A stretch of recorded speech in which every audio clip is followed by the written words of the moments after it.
Series लाशों का बाजार पार्ट 7। अमरान सबसे पहले मुर्दा खाने पहुंचा। चीनी की लाश पर नजर पड़ते ही इसने इसे पहचान लिया। यह वही था जो पिछली रात बरोशों का ताकब करता रहा था, जिसे इमरान बेहोश करके वहीं डाल आया था। इसके सीने में इमरान को जख्म नजर आया। कार्बन खंजर या इस किसी दूसरी धार वाली चीज से दिल के मुकाम पर वार किया गया था। ऐसा ही जख्म इसे बरोशों के सीने पर भी दिखाई दिया। मुर्दा खाने से निकलकर फोटोग्राफरों समेत वो बंदरगाह की तरफ रवाना हो गया।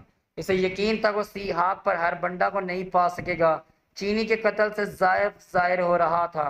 सी हाक की मौजूदगी इन हालात में यकीनी थी। अरबंडा इसे कहीं और ले जाकर अपने लिए खुद ही कुआं खोदने की हमाकत न करता। चीनी का कत्ल इसी पर दलालत था कि अरबंडा प्रोए वक्त होशियार हो गया था। बरोशों को खत्म करके वो कुदरती तौर पर अर्श के इस हिस्से में आया होगा जहां बेहोश गोहन को छोड़ा था। फिर उसे वहां ना पाकर नीचे उतर आया होगा। फिर जाहिर है बेहोश चीनी पर इसकी नजर जरूर पड़ी होगी।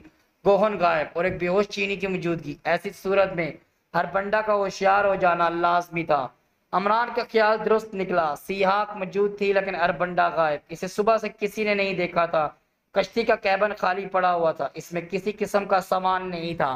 कश्ती काफी बड़ी थी। शायद इसे भी माहीगीरी के लिए इस्तेमाल किया जाता रहा, क्योंकि अर्शे के एक गोशे में कई बड़े बड़े जाल दिखाई दिए। अमरान ने फोटोग्राफरों को कुछ जगह दिखाई जहां इन उंगलियों के निशानात तलाश करने थे। फोटोग्राफर भूरे रंग का पाउडर छिड़क छिड़क कर तस्वीरें लेते रहे। अमरान दूसरे माहीगीरों से पूछगछ करने लगा।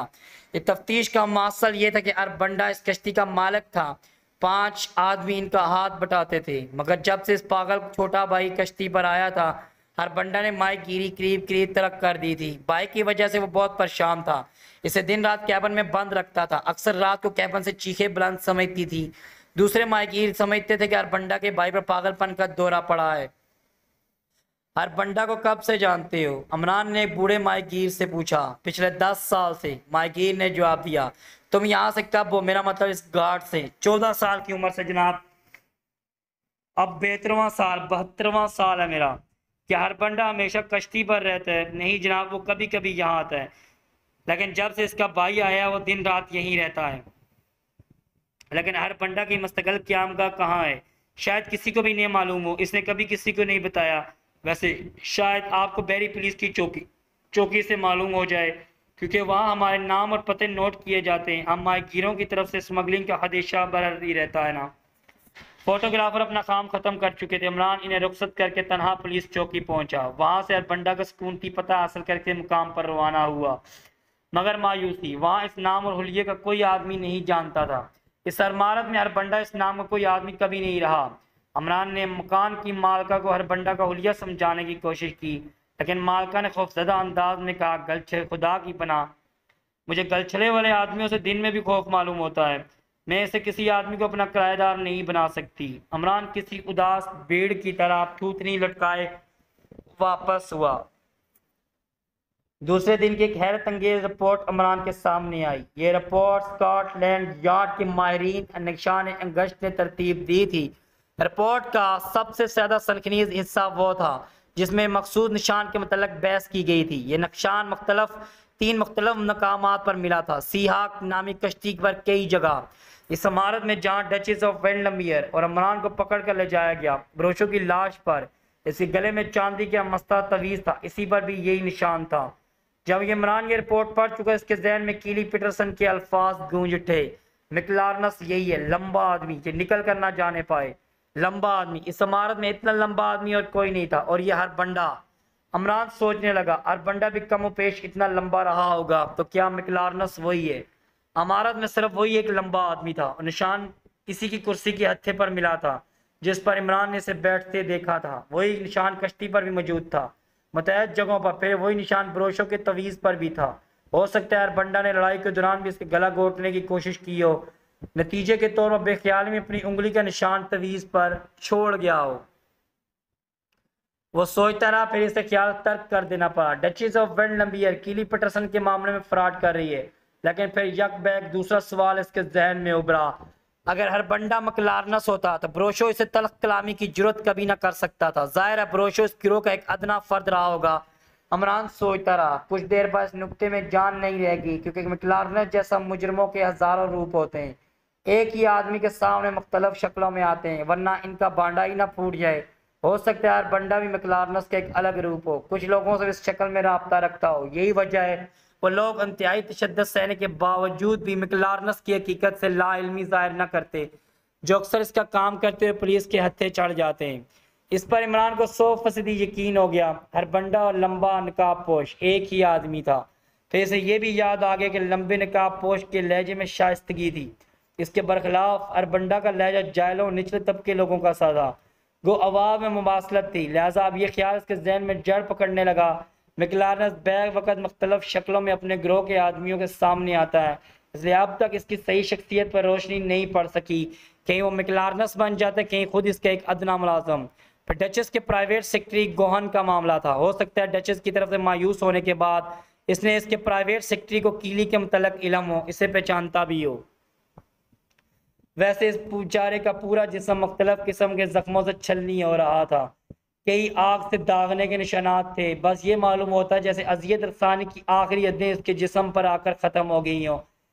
ये इस बात का खुला सबूत था कि गोहन कीली के मुतल्लिक कुछ न कुछ ज़रूर जानता था, वरना इसे मामूली ज़दकोब के बाद छोड़ दिया जाता, जैसे पीटरसन पीचिंग कारपोरेशन के मैनेजर को छोड़ दिया गया था। इस तरह आज पीटरसन के वकील को भी छोड़ दिया गया। इसका बयान था इसे ज़्यादा डराया और धमकाया गया, मारपीट भी हुई मगर ज़्यादा नहीं। मोर गेट स्ट्रीट की पुलिस चौकी से इतला मिलते खुद सर डेकन वकील से मिलने के लिए गए थे। इन्होंने इससे सवालात करके जो खास बात मालूम की थी वो कम से कम इमरान की नज़रों में कतई खास बात नहीं थी। वकील का बयान था मैक्लार्नस एक पुस्तकद आदमी है। वैसे इसका चेहरा नहीं देख सका क्योंकि चेहरे पर स्याह नकाब थी। वकील ये भी नहीं बता सका वो लोग इसे कहाँ ले गए, क्योंकि कुछ दूर चलने के बाद इसकी आंखों पर पट्टी बांध दी गई थी। जब इसने खुला आसमान देखा तो बेहोशी के बाद की हालत थी, यानी वो लोग इसे बेहोश करके शराय पर डाल गए थे। बहरहाल इमरान इसके अलावा और कुछ नहीं सोच सका। गोहन पर इतना ज्यादा तशद्दुद इसलिए किया गया कि वो हकीकत का इंकशाफ कर दे। डचेस पर वो हाथ डालने से तो रहे, क्योंकि पिछले दिनों की बखैर खबर के मुताबिक डचेस ऑफ वेंड लमियर ने मसला फौज के एक दस्ता तलब कर लिया था जो वेंड लमियर कैसल के गेट गिरा डाले हुआ था। ऐसे हालात में वहाँ मैक्लार्नस या इसके आदमी का गुजरना मुमकिन नहीं था। इमरान दिन भर की वाक़यात की चूल्हे मिलाता रहा। अभी तक गोहन की ज़हनी हालत इतनी दुरुस्त नहीं हुई थी कि इसके किसी बयान पर यकीन कर लिया जाता। डॉक्टरों की राय के मुताबिक वो खतरे से बाहर हो गया था, लेकिन ज़हनी हालत काबिल एतमाद नहीं थी। कभी वो होशमंदी की बातें करता और कभी बिल्कुल ही बहक जाता। इसी दिन सैपैर को लंदन के गोया ज़लज़ला आया। कई जगह मैक्लार्नस के नाकाम हमले हुए, काफ़ी कश्त खून हुआ, लेकिन वजह किसी की समझ में ना आ सकी। यह हकीकत थी कि मैक्लार्नस के आदमी इसके नाम से फ़ायदा उठाते थे। वो जहाँ भी हमलावर होते इसका नाम का नारा ज़रूर बुलंद कर ले। मैक्लार्नस का नाम सुनते ही शर्मसगी फैल जाती, वो अपना मकसद हासिल करके 9-2-11 हो जाते। मगर आज के हमले हैरत अंगेज थे, क्योंकि वो ज़्यादातर सरकारी अस्पतालों पर हुए थे। इन हादसात की बनस्बत सारे लंदन में बेचैनी फैल गई थी। जंग के ज़माने में दुश्मन भी अस्पतालों पर दीदा दास्ता बमबारी नहीं करते थे, मगर ये मैक्लार्नस कानून का मुजरिम अस्पतालों पर हमले कर रहा था। मुतअद्दिद अस्पतालों से बेहतर दिल के मरीजों की अमवात की इतला मिली थी। अमवात इन्हीं हमलों का नतीजा थी। लंदन की पुलिस हैरान थी, आखिर अस्पतालों पर हमले का क्या मकसद हो सकता है। सारे हमले करीब करीब सरकारी अस्पतालों पर हुए थे। सिर्फ इमरान ही हमलों का मकसद समझता था। इसने गोहन को एक प्राइवेट अस्पताल में दाखिल कराया था, मगर इस ख्याल से नहीं कि वो मैक्लार्नस की दस्तबर्द से महफूज हो जाए, बल्कि वो पहला करीबी अस्पताल था जहां इमरान जल्द से जल्द पहुंच सकता था। ये बात इसके वहम गुमान में भी नहीं थी मैक्लार्नस गोहन की तलाश में अस्पताल पर हमले शुरू कर देगा। पर इस वाक़े से वो इस नतीजे पर पहुंचा था गोहन मैक्लार्नस के लिए बड़ी अहमियत रखता है। डचेस ऑफ वेंड लमियर और कीली के वकील से भी ज़्यादा अहमियत रखता है, वरना वो इसके लिए इतनी दर्द सरी क्यों मोल लेता। ज़ाहिर है इस तरह दिन दहाड़े खुले आम शहर के बड़े बड़े हिस्सों में हमलावर होना आसान काम नहीं था। 4 बजे शाम को इतला मिली सोहो के इलाके में 2 मुख्तलिफ पार्टियों के मबैन खूब गोलियां चली। इनमें से एक पार्टी मैक्लार्नस के नाम के नारे लगा रही थी, लेकिन दूसरी पार्टी के मुतल्लिक कुछ मालूम नहीं हो सका। इमरान समझ गया वो सिंघी के आदमियों के अलावा कोई नहीं हो सकता, क्योंकि सोहो में सिंह की ज़रियात की आबादी कसरत थी। बात की अतला हुई, कोई गिरफ्तारी अमल में नहीं आ सकी। इमरान के सामने एक प्रोग्राम था, इसने पाउल को भी इससे मतला कर दिया था। पाउल बड़ी हद तक आराम हो चुका वाला।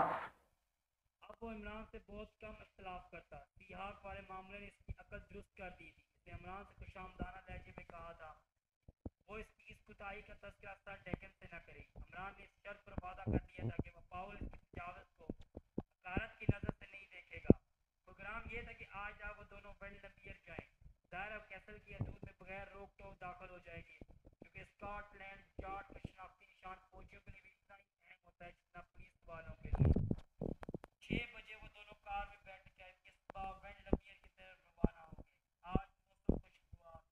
इसने इमरान को तवक्को दी पाउल कार कहीं न कहीं वस्ती की बोतल जरूर मौजूद होगी, मगर इस भाग दौड़ का मकसद तो तुमने बताया ही।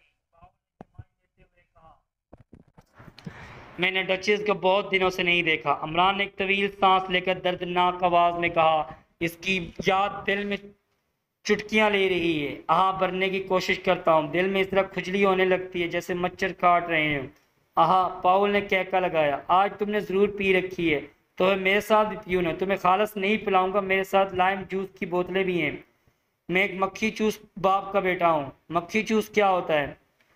पाउल ने हैरत से कहा, लाइम जूस का उल्टा होता है। मगर चाचा पाउल, तुम इस मुहिम में शराब नहीं पियोगे। लेकिन पाउल तो पहले सीट के नीचे हाथ डालकर बोतल निकाल चुका था। क्यों ना पीऊं, क्या मुसीबत है? अगर तुम नशे में डचेस पर आशिक हो गए तो फिर मैं क्या करूंगा? तुम इस कुत्तों से खेलना, मलके मुअज्जम भी मुझे शराब पीने से नहीं रोक सकते। इमरान खामोश हो गया, खुद कार ड्राइव कर रहा था। पाउल ने काक निकाल कर 2-3 घूंट लिए, फिर काक बंद करके बोतल को गोद में डाल लिया। वो इस तरह सहलाने लगा जैसे कोई माँ अपने बच्चे को थपक थपक कर सुला रही हो। क्या तुम अपनी सारी तनख्वाह की शराब ही पी जाते हो? इमरान ने पूछा। फिर क्या करूं, बीवी बच्चे नहीं है। इस गमनाक तस्करे को ना छेड़ो। क्यों, क्या इसे कोई दर्द भरी कहानी बसता है? हाँ हाँ। पाउल ने ठंडी सांस ली, इसे जाने ही दो। जाओ भाई, इमरान ने इसी अंदाज में कहा जैसे पाउल ने किसी आदमी को चले जाने का मशवरा दियो। पाउल अपना दिमाग गरमाने के चक्कर में था, इसलिए इस पर ध्यान नहीं दिया, वरना जला जाता। इसे बड़ी मुश्किल से बर्दाश्त कर सकता था कोई इसका मजायका उड़ाए। अपने साथियों में खटकने कुत्ते के नाम से मशहूर था। तकरीबन 8 बजे वो कस्बा वेल्डमियर में पहुंचे थे। फिर कैसल तक पहुंचने में इन्हें कोई दुश्वारी पेश न आई, क्योंकि पाउल पहले भी कई बार आ चुका था। कैसल के बाहर पड़ी हुई फौज ने इन्हें टोका, लेकिन स्कॉटलैंड वालों को कौन रोक सकता था? जैसे ही इन्होंने बैज दिखाए, इन्होंने फाटक से गुजरने का रास्ता दे दिया। डचेस बड़ी जोड़ तोड़ वाली औरत थी। इसके एक ही इशारे पे इसकी हिफाजत के लिए एक फौजी दस्ता भिजवा दिया गया था। वो फाटक से गुजर के एक लंबी रोश तय करने लगे जिसके दोनों तरफ सदाबहार झाड़ियों की बाड़ें थी। सामने एक कदीम वाज़े की बड़ी इमारत नीम तारीकी में खड़ी थी। कौन आता है? किसी ने इन्हें ललकारा। गालबन ये डचेस के पहरेदारों की आवाज़ थी। दोस्त, इमरान ने कदमों जवाब दिया। वो दोनों आगे बढ़ते रहे, अब कई बारी कदमों की आवाज़ें भी सुन रहे थे। दफ्तन 6 मसला पहरेदार इनके करीब आकर रुक गए। अगले पहरेदार ने पूछा, आप कौन है? हम स्कॉटलैंड यार्ड से आए हैं, डचेस से मिलना है, इमरान ने कहा। पावल कदा खामोश था क्योंकि इसे यहाँ आने का मकसद ही नहीं मालूम था। हज़ाइनस शायद इस वक्त ना मिल सके क्योंकि ये इनके आराम का वक्त है। तुम इतला तो कर दो हमारी, ये बहुत ज़रूरी है। इनका हुक्म है इतला ना दी जाए तो फिर हम रात भर यहीं खड़े रहेंगे। इमरान ने संजीदगी से कहा, अगर हमारा डचेस से मिलना ज़रूरी ना होता तो हम कमांडर हमें फाटक से गुजरने ही ना देता। पहरेदार कोई जवाब देने के बजाय एड़ियों पर घूम गया।